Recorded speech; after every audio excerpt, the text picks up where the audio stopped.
오늘 우리에게 주신 하나님의 말씀 보도록 하겠습니다. 마태복음 2장 13절로 23절 말씀입니다. 생명의 샘가 12월 27일 수요일 말씀 애굽으로 피하다 함께 읽겠습니다. 그들이 떠난 후에 주의 사자가 요셉에게 현몽하여 이르되 헤롯이 아기를 찾아 죽이려 하니 일어나 아기와 그의 어머니를 데리고 애굽으로 피하여 내가 네게 이르기까지 거기 있으라 하시니 요셉이 일어나서 밤에 아기와 그의 어머니를 데리고 애굽으로 떠나가 헤롯이 죽기까지 거기 있었으니 이는 주께서 선지자를 통하여 말씀하신 바 애굽으로부터 내 아들을 불렀다 함을 이루려 하심이라. 이에 헤롯이 박사들에게 속은 줄을 알고 심히 노하여 사람을 보내어 베들레헴과 그 모든 지경 안에 있는 사내 아이를 박사들에게 자세히 알아본 그 때를 기준하여 2살부터 그 아래로 다 죽이니 이에 선지자 예레미야를 통하여 말씀하신 바 라마에서 슬퍼하며 크게 통곡하는 소리가 들리니 라헬이 그 자식을 위하여 애곡하는 것이라. 그가 자식이 없으므로 위로받기를 거절하였도다 함이 이루어졌느니라. 헤롯이 죽은 후에 주의 사자가 애굽에서 요셉에게 현몽하여 이르되 일어나 아기와 그의 어머니를 데리고 이스라엘 땅으로 가라. 아기의 목숨을 찾던 자들이 죽었느니라 하시니 요셉이 일어나 아기와 그의 어머니를 데리고 이스라엘 땅으로 들어가니라. 그러나 아켈라오가 그의 아버지 헤롯을 이어 유대의 임금됨을 듣고 거기로 가기를 무서워하더니 꿈에 지시하심을 받아 갈릴리 지방으로 떠나가 나사렛이란 동네에 가서 사니 이는 선지자로 하신 말씀에 나사렛 사람이라 칭하리라 하심을 이루려 함이러라. 아멘. 오늘 말씀을 주의 깊게 보면요. 이 두 가지의 주요한 특징을 발견하게 돼요. 하나는 뭐냐면 하나님은 순종하는 자들의 앞길을 여시고 도우신다는 사실입니다. 그, 그 마리아도 보면요. 이 천사로부터 수태에 대한 그가 성령으로부터 임신하게 되어질 거라고 하는 그 고지를 듣게 되어지죠. 그때 그 상황은 아주 어린 나이의 소녀였고 그리고 정혼한 상태였어요. 남자를 알지 못하는 상태에서 아이를 갖게 된다고 하는 것은 굉장한 위험 부담이 있는 그 순종을 요구받는 것이거든요. 그때 그 마리아의 그 태도가 무엇이었냐면 저는 주의 여종이오니 말씀대로 이루어질 것을 믿습니다. 그러니까 주의 뜻대로 하옵소서 하고 순종을 하여 그 말씀을 받은 것이죠.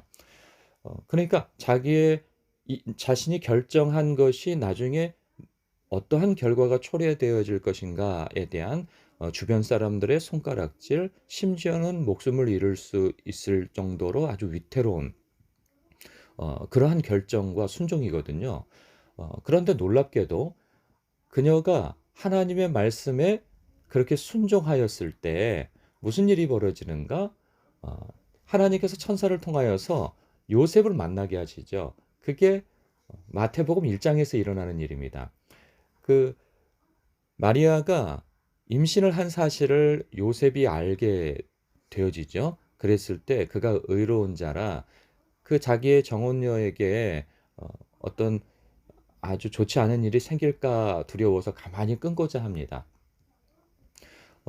그런 그에게 천사가 찾아가서 알려주죠. 왜 너의 여자가 임신을 하게 되었는지 하나님으로부터 그러한 일이 있다라는 것을 알게 된 이후에 요셉은 마리아를 받게 되어집니다. 그러니까 하나님께서 우리 생각은 그렇죠. 어, 미리 알려주시면 우리가 순종하지 않겠습니까? 라고 얘기를 하나 마리아에게 네가 순종하면 어, 내가 요셉을 만나서 이러한 여러 가지 문제를 해결해 줄 것이다. 이런 말씀을 하지 않으신단 말이죠. 그 뒤에 있을 일에 대해서는 참 염려스러운 일들이에요. 그런데 순종하고 난 이후에 하나님께서는 앞길을 예비해 주셔서 형통케 해 주시고 그 문제를 해결해 주신다는 사실이에요. 요셉도 마찬가지예요. 요셉도 천사의 방문으로 인하여서 내 그 정혼녀인 마리아로부터 나는 그 아기를 받으라, 믿음으로 받으라 할 때 그는 믿음으로 받게 되어집니다. 그런데 그 이후에 초래되어지는 일들에 대해서는 얘기 안 해주세요. 어, 그가 이제 이러한 일들을 당하게 되어지잖아요. 그 헤롯 왕의 질투심이죠. 아니, 내가 이 나라의 왕인데 나 외에 어떤 왕이 날 수 있어? 라고 생각하는 거죠. 그래서 내 혈통으로부터 나지 아니한 그 왕족은 나중에 쿠데타를 일으킬 수 있는 존재이기 때문에 미리 싹씨를 말려야 된다 하는 생각 속에서 죽이러 군사들을 보내잖아요. 그러니까 이런 일에 대해서 미리 대처할 수가 없는 거예요. 이런 위험 부담에 대해서는 어떻게 할 수가 없는 거죠. 그런데 하나님께서는 순종하는 이들의 앞길을 앞서 행하여 주신다는 거예요. 그래서 보면 오늘 13절에 보니까 주의 사자가 요셉에게 현몽하여 이르되 하면서 앞에 피할 길을 예비해 주신단 말이죠. 이뿐만 아니라 19절에서도 마찬가지예요. 헤롯이 죽은 후에 주의 사자가 애굽에서 요셉에게 현몽하여 이르되 꿈으로 또 말씀해 주시는 거죠. 20절에 일어나 아기와 그의 아기 어머니를 데리고 이스라엘 땅으로 가라. 아기의 목숨을 찾던 자들이 죽었느니라. 이렇게 그리고 또 22절에도 또 꿈의 지시하심을 받아 갈릴리 지방으로 떠나가 이러면서 요소에서 순종하는 자들의 앞길을 예비해 주시는 하나님의 손길을 볼 수가 있어요. 그렇다고 한다면 우리의 삶 속에서도 마찬가지예요.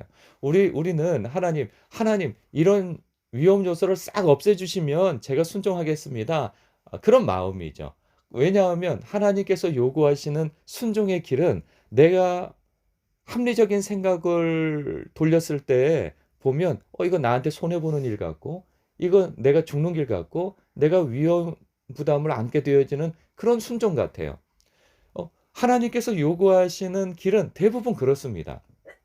그런데 믿음의 발을 내디디면 그 앞길을 예비하시는 이는 하나님이시라는 그러한 이 교훈을 이 말씀 속에서 발견하게 되어져요. 여러분의 삶 속에서 하나님께서 순종을 요구하는 어떤 부분이 있어요. 그러면 우리가 왜 그것을 주저하게 되는가? 마찬가지예요. 손해볼 것 같은 거예요. 내가 자존심 상할 것 같은 거예요.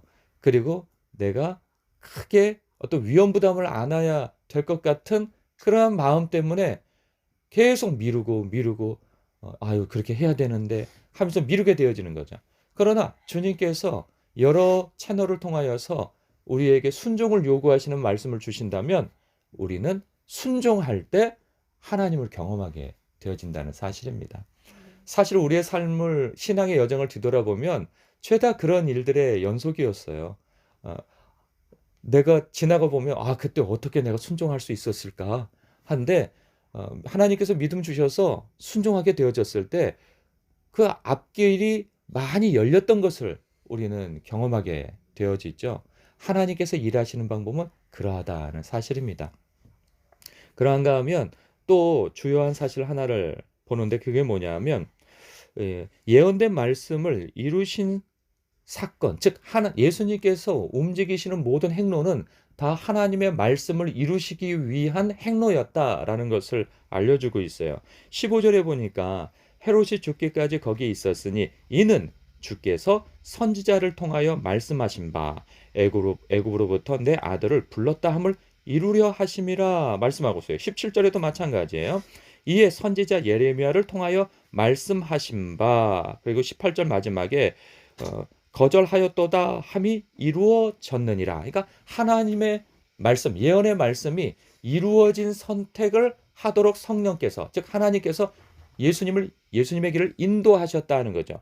이때는 예수님이 갓난아기니까 도움을 받을 수밖에 없는 거죠.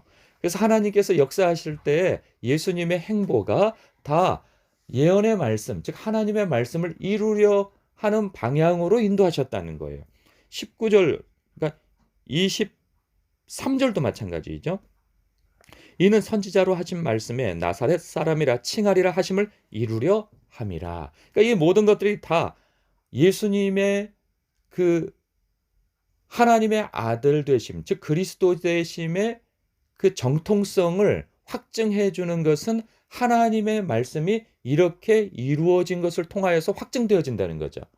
그러니까 마태복음은 유대인들을 대상으로 쓴 성경이거든요. 그래서 예수님은 우연히 오신 분이 아니다. 우연히 오셔서 그분의 어떤 죽으심을 그냥 어거지로 다 깨어 맞춰 가지고 아 이분은 그리스도야.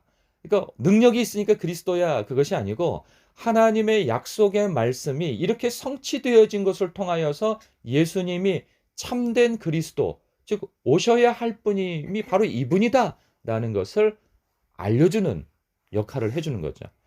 어, 하나님께서 일하시는 방법 또한 이러하다는 거예요.